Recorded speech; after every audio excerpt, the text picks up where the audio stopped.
சங்கீதம் 7.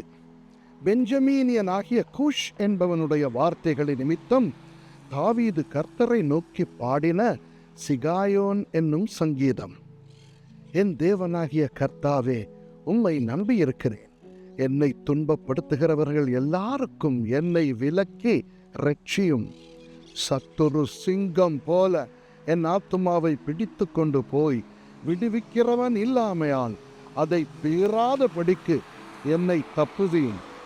என் தேவனாகிய கர்த்தாவே, நான் இதை செய்ததும் என் கைகளில் நியாயக்கேடு இருக்கிறதும், என்னோடே சமாதானமாயிருந்தவனுக்கு நான் தீமை செய்ததும், காரணமில்லாமல் எனக்கு சத்ருவானவனை நான் கொள்ளையிட்டதும் உண்டானால், பகைஞன் என் ஆத்மாவை தொடர்ந்து பிடித்து என் பிராணனை தரையிலே தள்ளி மிதித்து என் மகிமையை தூளிலே தாழ்த்த கடவன்.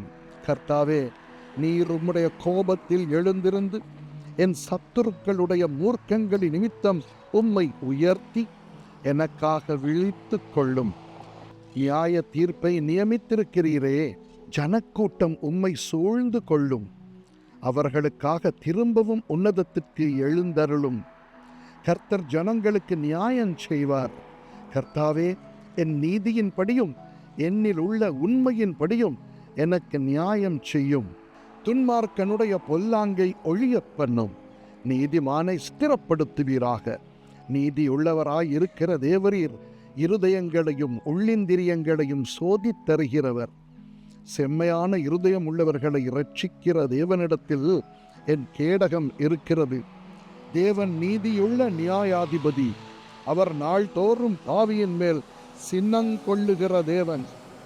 அவன் மனம் திரும்பாவிட்டால் அவர் தம்முடைய பட்டயத்தை கருக்காக்குவார்.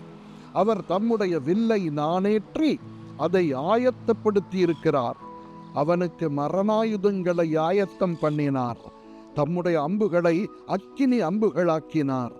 இதோ, அவன் அக்கிரமத்தை பெற கற்ப வேதனைப்படுகிறான்.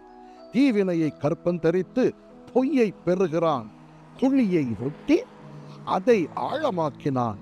தான் வெட்டின குழியில் தானே விழுந்தான். அவன் தீவினை அவன் சிரசின் மேல் திரும்பும். அவன் கொடுமை அவன் உச்சந்தலையின் மேல் இறங்கும்.